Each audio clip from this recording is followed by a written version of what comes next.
when you said about women, because I've also had the opportunity of working before I started my research for food security systems.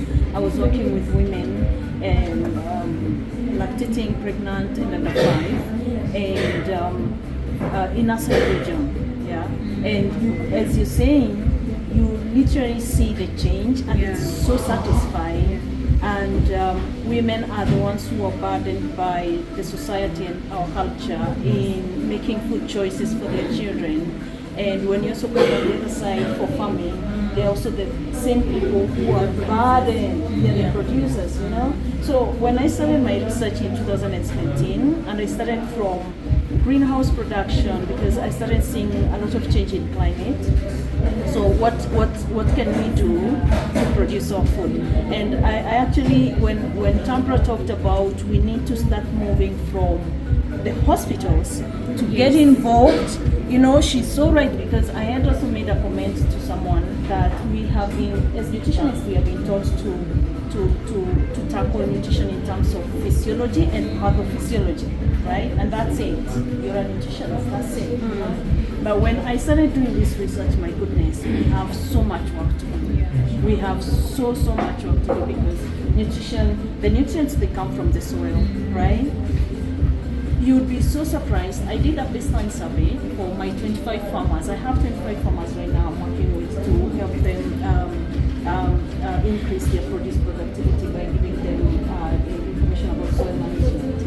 Yeah. Out of the 25 farmers, only 2 have ever heard about soil testing. Two. Some farmers have done it for 40 years. They have never tested their soil. What are we eating? Seriously, what are we eating? Right now, food is going to come on the table, right? Someone It's funny because we make an assumption, especially now for us, like if you're living in the States.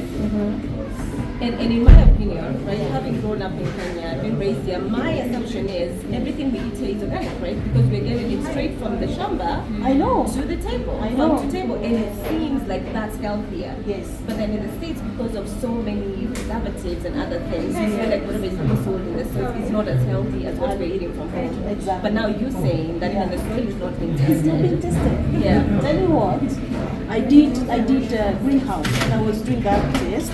I tested the soil. Okay. When I did test the soil,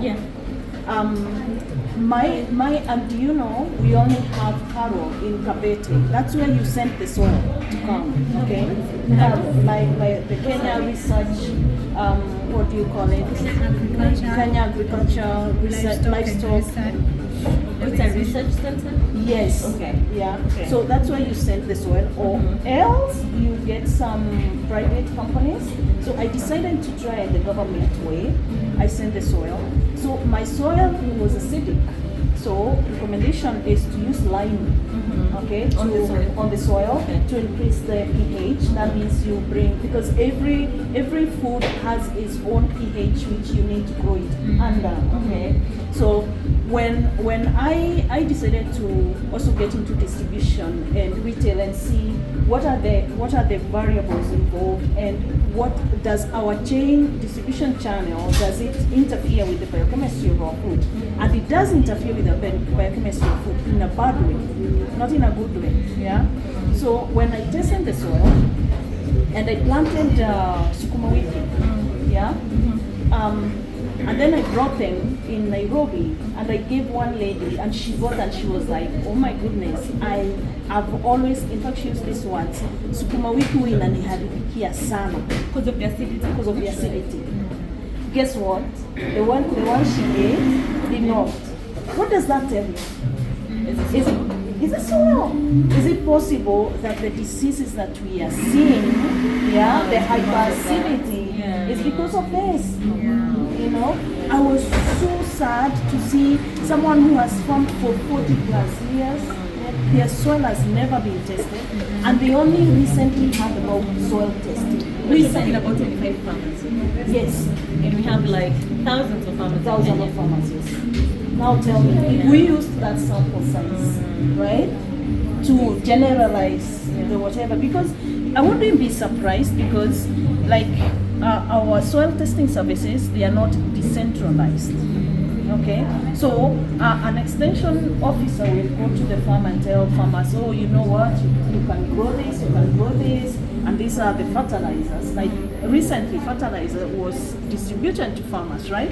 But on what condition do you give a farmer and say, use this fertilizer and don't use this one? If the soil is not tested, you know, that just. So what is the solution though? That's what now I'm doing. I'm in that stage where I've brought those 25 farmers together.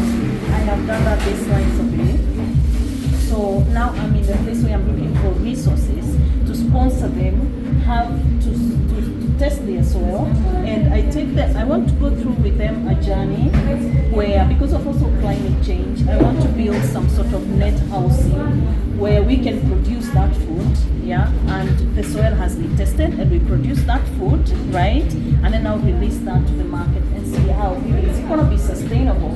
That's why I'm also talking to CEOs. I have a podcast for CEOs. I'm talking to CEOs who are doing value addition, value addition entrepreneurship, yeah, to add value to the agricultural produce. So if I am able to connect these farmers to the CEOs, then those farmers, they have stable markets. Yeah. Anybody who is interested in I sharing what I have learned and I've sort of like